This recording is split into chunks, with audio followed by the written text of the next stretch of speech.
Illumination's Super Mario Bros. Movie has become one of the highest-grossing animated films of all time, making over $2 billion at the box office. Man, I wish I had $2 billion. I could buy a pizza!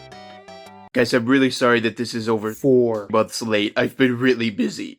Anyway, this is part 2 of why the Mario movie takes place in a brand new continuity separate from the games. Part 1 has no spoilers and focuses on pre-release media, but this video will be absolutely full of spoilers for the film, so you might want to get out of here if you haven't seen it yet.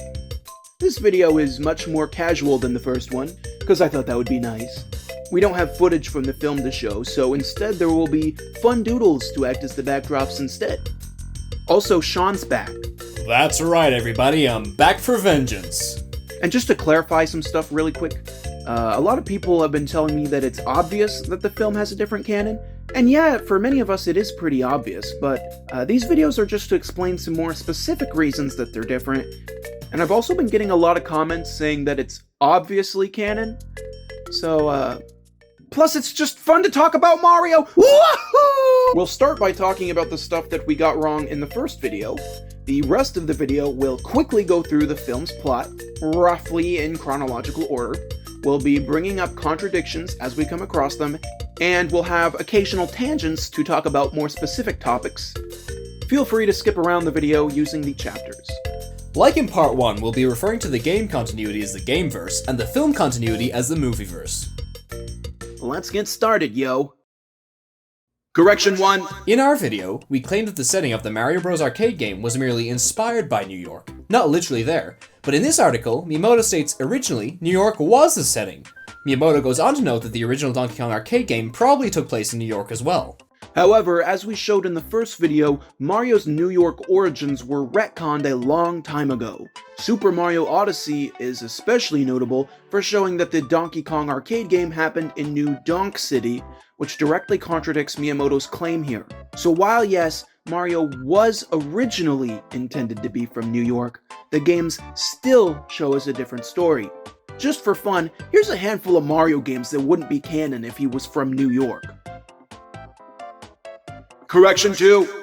We said that Bowser is plotting to destroy the Mushroom Kingdom in the film, but his actual goal is to marry Princess Peach. He only intends to destroy the Mushroom Kingdom if she declines his proposal. Correction 3. We both theorized that maybe there'd be more than one superstar in the film, but nope, there's just one. Correction 4. We pondered the idea that the superstar might actually be a power star, but nah, it's explicitly a superstar. Correction 5. We said Peach might be a bit philosophical, but that was not true. Correction 6. I came up with a complicated potential justification for why Donkey Kong is Cranky's son in the film, rather than his grandson. But now I feel like it was simply just so Donkey Kong could have father issues like Mario does. Correction 7. We said Spike might run a plumbing business, but no, he runs the wrecking crew, just like in the games. Correction 8. We said a lot of stuff about the map, but we'll talk about that more later. It's kind of funny though, the map was actually mirrored in the trailer footage, so most of what we said about locations is instantly incorrect. Yeah, that's all the corrections we needed to make, so I guess it's time to move on. The film opens up with Bowser invading the Snow Kingdom and stealing the superstar from the penguins. We know it's called the Snow Kingdom because of a Mario movie-themed Monopoly board, of all things. Also, the name was in some development photo as well, I think.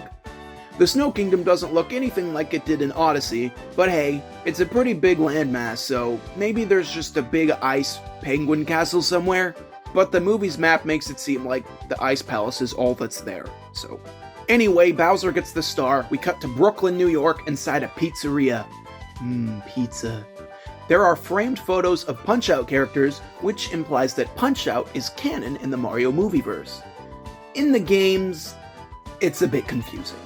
There are at least 2 Punch-Out continuities. In the original NES game, Little Mac is a beginner, making his way up the ranks. In the Wii game, Little Mac is a beginner, making his way up the ranks.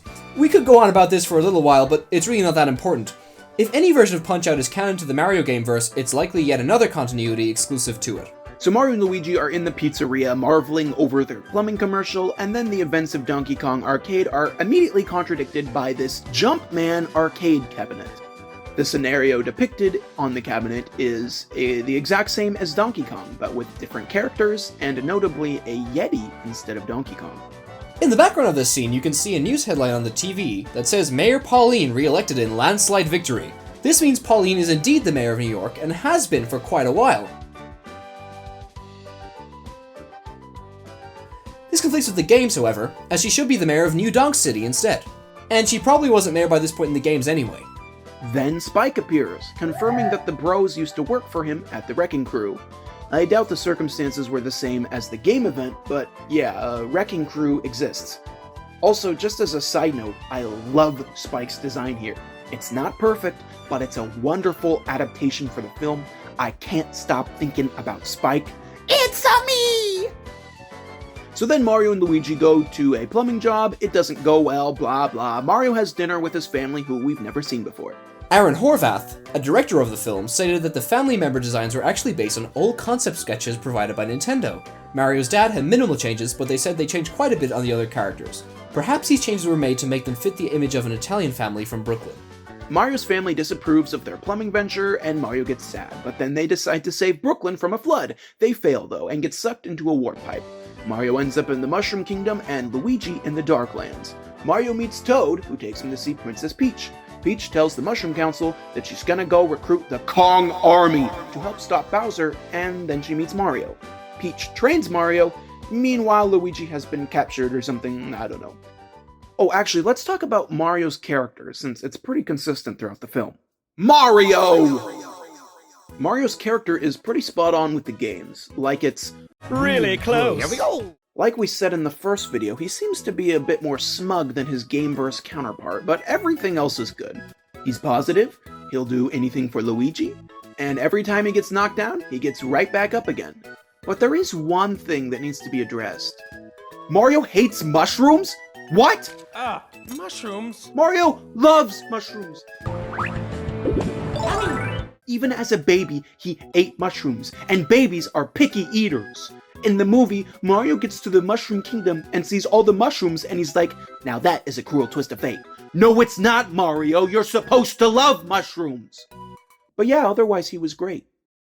So Mario finishes his training and they set off for the Jungle Kingdom to recruit the Kong Army! And then Toad shows up to tag along. And we find out that Peach never met Toad before. But as we mentioned in the last video, Toad is supposed to be one of Peach's mushroom retainers, so in the Gameverse, they were already acquainted. Then a big travel montage happens that goes all over the place, and doesn't really make any sense given the location placements on the map. They go from the Mushroom Kingdom, to the Sand Kingdom, to Yoshi's Island, and then back to the Mushroom Kingdom somehow. I don't even fully remember the order, I just know it doesn't make any sense with the map. Anyway, Peach shares her backstory, but we're not going to talk about that until the end of the video, when we talk about her character as a whole. They make it to the Jungle Kingdom, and Swanky Kong dies in a tragic car accident. In the Gameverse, Swanky hasn't died, at least to our knowledge. They meet Cranky Kong, and Mario fights DK. Oh, and during the fight, Mario eats a mini mushroom, but it's the same size as a super mushroom. But we know in the Gameverse that mini mushrooms are tiny. There's actually an official desktop wallpaper for New Super Mario Bros. Depicting mushroom sizes, which I thought would be pretty funny to show you guys.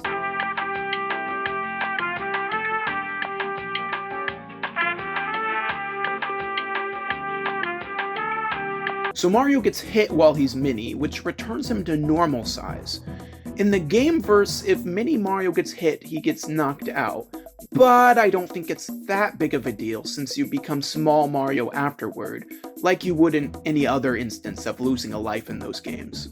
Also in the games, it's occasionally implied that you eat fire flowers, but you can just touch one in the Movieverse to get firepower. So then Mario becomes a cat and beats Donkey Kong. Cranky allows the game to use the Kong Army and explains the plan to stop Bowser, which involves them driving on Rainbow Road. And during this, we see a map of the world. So it's probably a good time to talk about the world.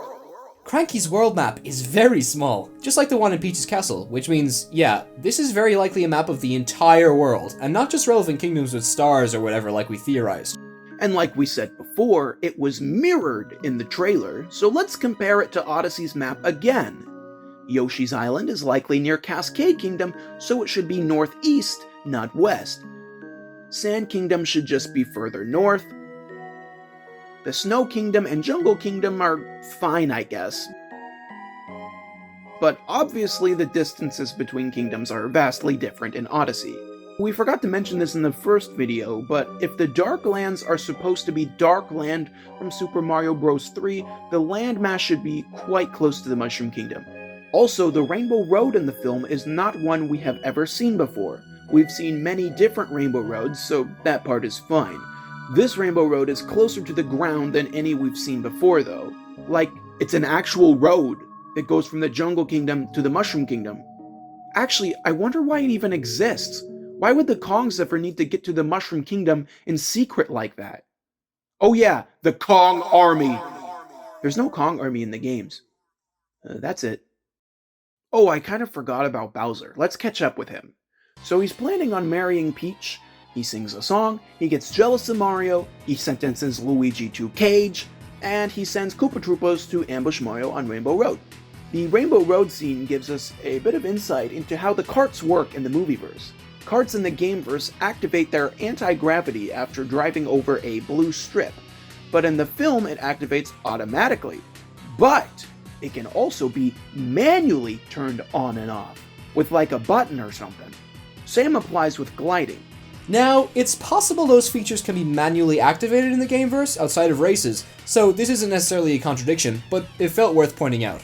However, Peach does use anti-gravity to drive on water in the film, and you clearly can't do that in the games. Would be kind of cool if you could though. Also, the scene is very violent. Carts explode extremely easily.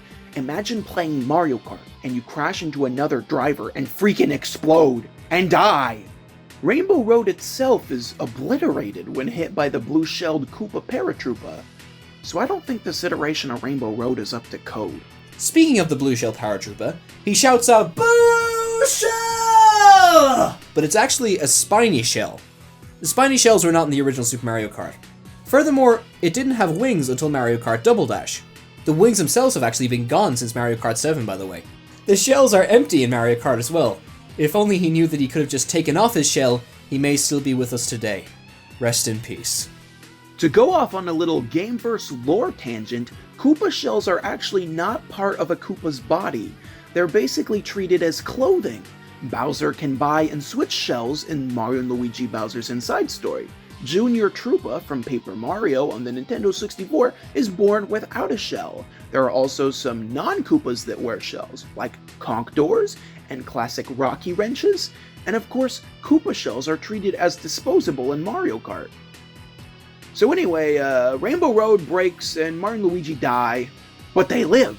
But then they get swallowed by a big maw ray. The Kong Army is captured, and only Peach and Toad are left. They drive back to the Mushroom Kingdom to evacuate the city, and since Mario is thought to be dead, Peach goes to face Bowser head-on. Toad accompanies her to help. Okay, let's talk about Toad now. Toad! When Toad meets Peach in the film, he promises to protect her. So hey, he's a loyal friend, just like Gameverse Toad. And he also likes adventuring. But as mentioned before, Gameverse Toad would have already been friends with Peach. Also, Toad was like the best character in the film. I loved all the scenes he was in. He should have been in more scenes because he was awesome. You know, there's not really much else to say. I don't know why I decided to give Toad his own section. Donkey Kong. Donkey Kong was fine, I guess. I don't think Gameverse DK would hate Mario as much as Movie DK did. He's a bit show-offy in the games, but he's exceptionally so in the film. His father issues were a bit odd as well, since it never seemed like he was trying to live up to Cranky's approval in the Gameverse. Also, just to throw it out there, Cranky seemed a lot more mellow and a little less sarcastic than he is in the games. Hey, while we're here, let's go ahead and talk about Kamek as well. Kamek was really different, and I knew he was really different, but I couldn't figure out how to put it into words, so I was almost just gonna ignore him in this video, but then Seán explained the difference to me and it all makes sense. The Movieverse version of Kamek is very one-note. He's fully supportive of Bowser's actions, a yes man that is easily excited and full of energy. The Gameverse version of Kamek is much more complex than this. Kamek is very smart, and usually aware of the flaws in Bowser's plans. He doesn't blindly follow those plans, and instead works around their shortcomings. Kamek is often sarcastic. He knows how smart he is, and he's tired of being ignored. He understands good leadership and wouldn't lead Bowser astray. Movieverse Kamek assured Bowser that Peach would accept his proposal, which was foolish of him. The way he acts in the movie is honestly a lot closer to how Kammy Koopa from the Paper Mario games acts. So Peach marches up to Bowser and gets proposed to, but she declines. But then Bowser tries to murder Toad, so she accepts.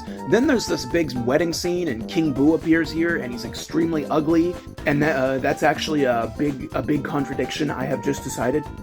Peach uses an ice flower, which changes the color of her wedding dress. In the gameverse, power-ups usually switch you to a variation of your main outfit, so the fact that it changed her wedding dress here is notable.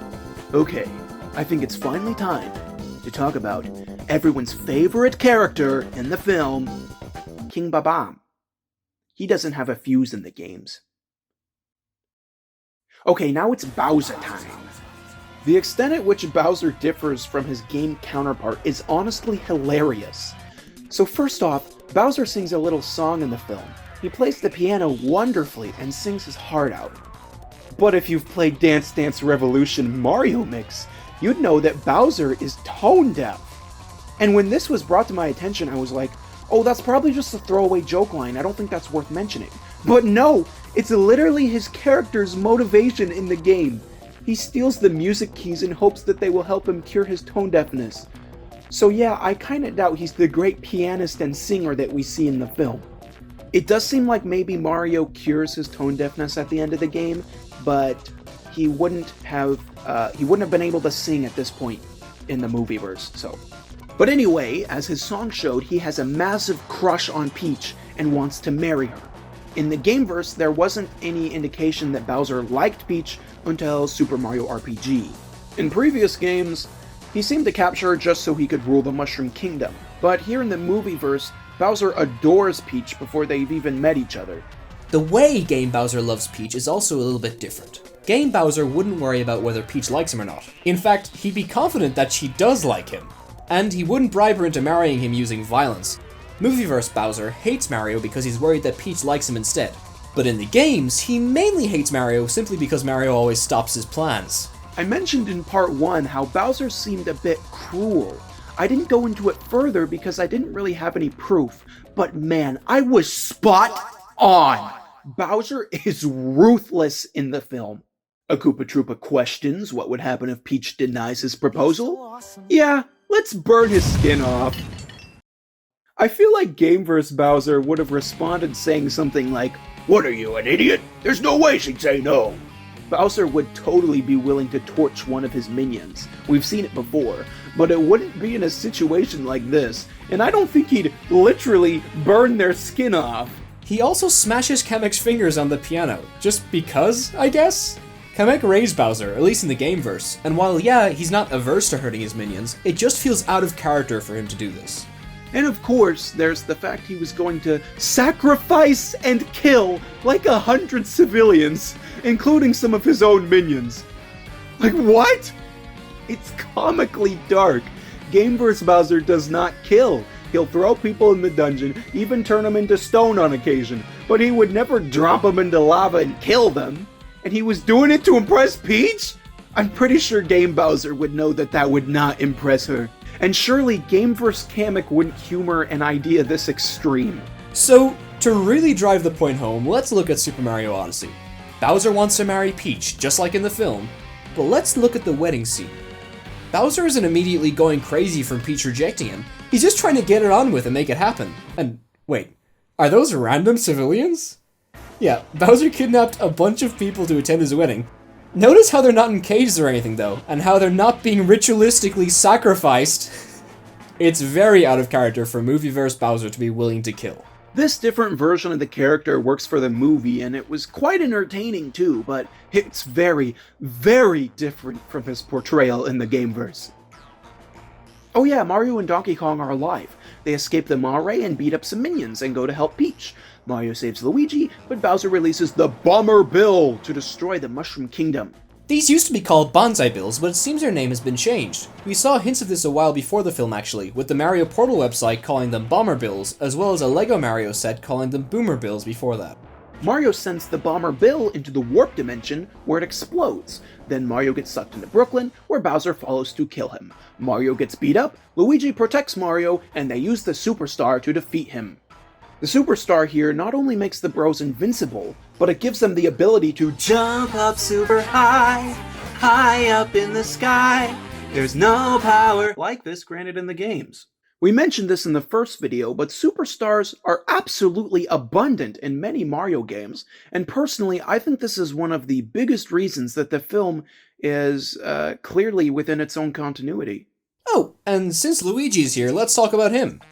Like Mario, Luigi's personality is pretty similar to the games. Just like him. He's cautious, yet confident in himself. He may be afraid, but when Mario needs him, he'll be right there for his bro. One thing though, Mario calls him Lou several times during the film, but Mario has never called him that in the games. Luigi's nickname is Ouija, not Lou. Ah, Luigi! Luigi! Way to Mario! go! Luigi! Hey, Luigi! Come on, Luigi! And Mario often just calls Luigi bro. That's my bro! Hey, bro! Oh, way to go, bro! It's a small thing, but I found it really weird, personally. I never really saw anyone else mention it, but it really stood out to me, so I had to say it. Also, Luigi barely got any screen time, which was sad. So back to the plot. Mario and Luigi defeat Bowser, and he gets fed a mini mushroom and gets put into a jar. Now that is a cruel twist of fate. Foreman Spike also seems to like the bros now, even though he didn't show that until Wrecking Crew 98 in the Gameverse. And that's about it. Oh yeah, Princess Peach, duh. In part 1, we talked about how Peach differs in terms of personality, and most of that stayed true. She was a completely different character compared to her Gameverse counterpart, but she ended up being a lot more fun than I expected her to be.